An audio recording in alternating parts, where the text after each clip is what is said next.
You're listening to Civic Media. You can tune into any of our live shows on any radio station across the state with the Civic Media app. Find us in your phone's app store and listen anytime, anywhere. This is your WXCO Daily News Roundup for Bull Falls Radio, 98.9 FM and 1230 AM in Wausau.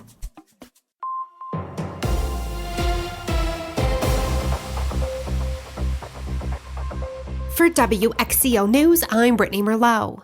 Legal experts say the arrest of a Milwaukee judge is extreme and unnecessary. Milwaukee County Circuit Court Judge Hannah Dugan is accused of helping an undocumented man avoid arrest as ICE agents waited for him. She was walked out of her own courtroom in handcuffs. John Gross is a professor at UW-Madison's law school. He says that seemed to him like a photo op for federal prosecutors. Federal law enforcement is trying to send some kind of a message to let state officials know that they will try to aggressively prosecute anyone who can be viewed as interfering in any way with their agenda. Ray DeLosto has practiced law in Milwaukee since 1977. He says the complaint against Judge Dugan contains misperceptions and factual inaccuracies. He says it's really common for lawyers and defendants to use side doors in courtrooms like Dugan's, especially because they're usually really busy with full dockets. He says going after a judge is what's really unusual. This is highly atypical when you have offenses of this nature, particularly of someone who is not a flight risk, who is a known upstanding citizen and a lawyer and a judge. To do that, that's outrageous and totally unnecessary. I'm Savannah Tomei Olson.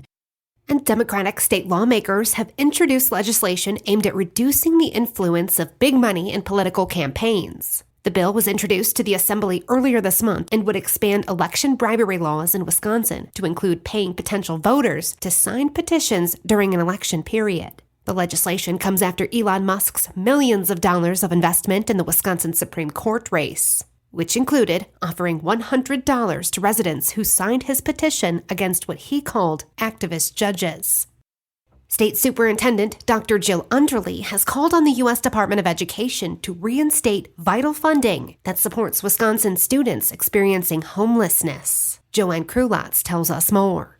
Her message follows a new Wisconsin Policy Forum report showing student homelessness has reached an all-time high, with 20,195 students identified as homeless during the 2023-24 school year, a 9.1% increase from the previous year.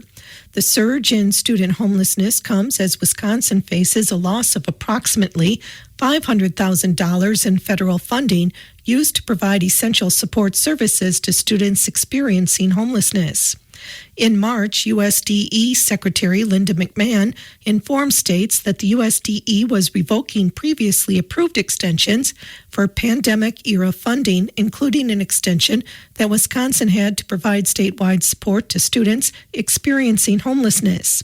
Students experiencing homelessness are not recovering academically from the pandemic as fast as their peers, according to data, and this funding is an important part of Wisconsin's plan to address the issue. The DPI, in partnership with the Wisconsin Child Abuse and Neglect Prevention Board, had been leveraging American Rescue Plan, homeless children, and youth administrative funds to provide wraparound services to homeless students, including case management and family support. The DPI has formally requested another extension from the USDE, but has yet to receive a response. I'm Joanne Krulotz. The former Madison city clerk violated city rules in handling the 193 uncounted absentee ballots from the presidential election. That's according to an investigation from the city of Madison. Savannah Tomei Olson has the details.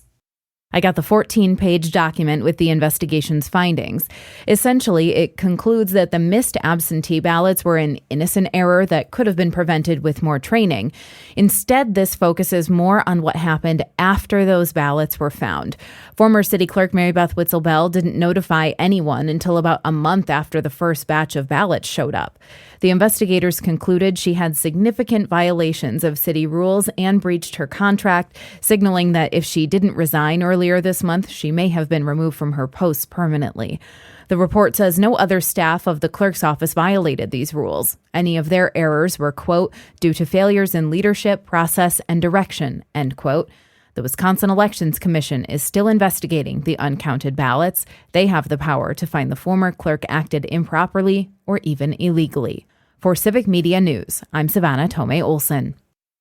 And a group of state Republicans are asking for over $2 million to study the potential for nuclear power in Wisconsin. The group is proposing legislation that seeks funding for a nuclear power siting study, the creation of a full-time position focused on pursuing nuclear power options, and the organization of a nuclear power summit at the University of Wisconsin-Madison. Another proposed bill would create a 9-member board that would meet 3 times each year until 2030 to organize the summit and promote achievements in the nuclear power field. WIAA member schools voted on a number of amendments at the WIAA's annual meeting. Jimmy Kuska has more. Welcome to the 129th annual meeting of the Wisconsin Interscholastic Athletic Association. School administrators approved 4 of 5 measures on the table affecting high school sports in Wisconsin at this year's annual meeting. 1 year after failing by 49 votes, an amendment allowing for name, image, and likeness opportunities for high school student athletes easily passed. We have the results from amendment number 5, the NIL. Supporting the motion, 293. Denying the motion, 108. Motion passes. Also passing was a requirement for spectators ejected from events to take an online course in sportsmanship in addition to serving a 1-game suspension in order to return. Summer coaching contact days were expanded from a 5-day restriction to include all but the week of July 4th in June and July. And limits for freshman teams were changed to match JV and varsity teams. A measure that would have exempted cross-country from the tournament performance factor failed. The 4 new measures go into effect at the end of May when the WIAA publishes its bulletin.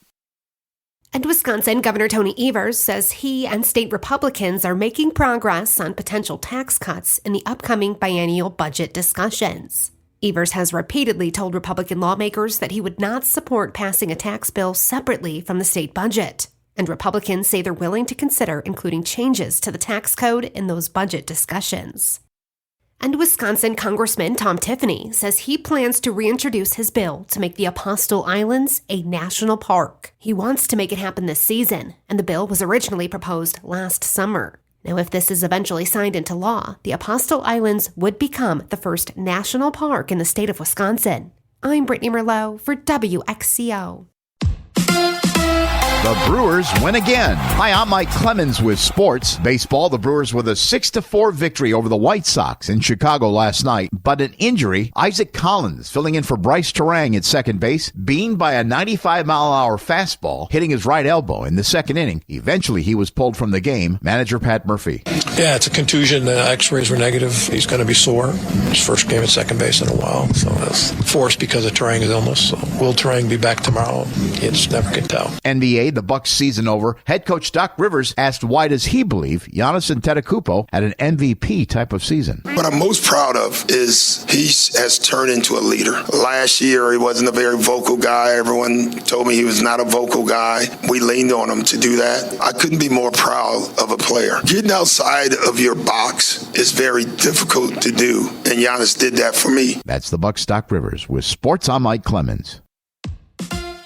On your entertainment beat, I'm Pete Schwaba. Deadline has confirmed that the primary cause of Gene Hackman's death was severe heart disease and that advanced Alzheimer's also played a part. The report also said that Hackman had not eaten in days before his death. Hackman had undergone multiple heart surgeries, had an aortic valve replaced, and had experienced congestive heart failure. The 95-year-old actor was given a pacemaker in 2019 and most likely died on February 17th. Matthew Gray Gubler enjoyed a nice run on Criminal Minds playing Dr. Spencer Reed. His planned TV comeback is the new drama Einstein, of which he is also an executive producer. On the show, Gubler plays Louis Einstein, the great-grandson of Albert Einstein and a professor at Princeton who gets drawn in to help solve a series of homicides. The show sounds great, but CBS has announced it will push the show to the 2026-27 season due to what the network is calling limited shelf space. Transition? They like the show, but don't love it. Jack Black was the frontman for his band Tenacious D, so he is no stranger to the music industry. Now he has a chart-topping solo effort thanks to his latest film, the Minecraft movie. The song is being called an anthem titled Steve's Lava Chicken and is now the shortest song ever to crack the Billboard 100 at just 34 seconds long. It brought in a total of 7 million streams in just 4 days, according to Billboard. 34 seconds is the perfect length for a song if you are slow dancing with someone you don't like. If you follow the career of Gary Oldman, 2 things probably stand out. He is a phenomenal actor, and he used to hit the bottle with a vengeance. The actor quit quit drinking in 1997 and has been sober for 28 years, but it was recently revealed that he apologized to actress Demi Moore for being drunk on the set of The Scarlet Letter in 1995. Moore says that she accepted his apology and forgave him, but was disappointed with the Slow Horses star. Things seem to have turned out quite well for both of them since the mid-90s. If you're thinking about going to the movies this weekend, and you should be, here's what's hitting theaters. Highly anticipated Marvel film Thunderbolts opens in wide release this weekend. Florence Pugh, Sebastian Stan, and David Harbour star in this film, which we have seen the previews of for months now. Those of you who are fans of the genre will like that it is reviewing insanely well at 88% fresh on Rotten Tomatoes. Here's a quick plot summary. It's a Marvel movie. Also opening is a Nicolas Cage film. Cage stars in The Surfer as a man who takes his son to his old surfing spot before realizing it's been taken over by some ne'er-do-well, or dare I say ragamuffin surfers who chase them away. If there's one thing we've learned over the years, don't piss off a Nicolas Cage movie character. And since we are in the age of the re-release, and sometimes it's your only option other than franchise or superhero films, check out Monty Python and the Holy Grail if it happens to be playing near you this weekend. See you at the movies. For more showbiz fun, tune into Nightlight with me, Pete Schwaba, weeknights from 6 to 8 p.m. on the Civic Media Radio Network. It is going to be cloudy today with scattered off and on showers likely. High in the mid to upper 50s. Tonight, cloudy, showers likely, low dropping into the lower 40s. Tomorrow, cloudy, sprinkles in the morning, a little sunshine by later in the day in the 50s. The weekend looking good with sunshine. 60 Saturday, low 70s on Sunday. I'm meteorologist Sean Cable. Outside now, it's 46. That's your WXCO Daily News Roundup from Civic Media. Subscribe to this podcast on Spotify, Apple, or wherever you find your podcasts. Find more news at bullfallsradio.com.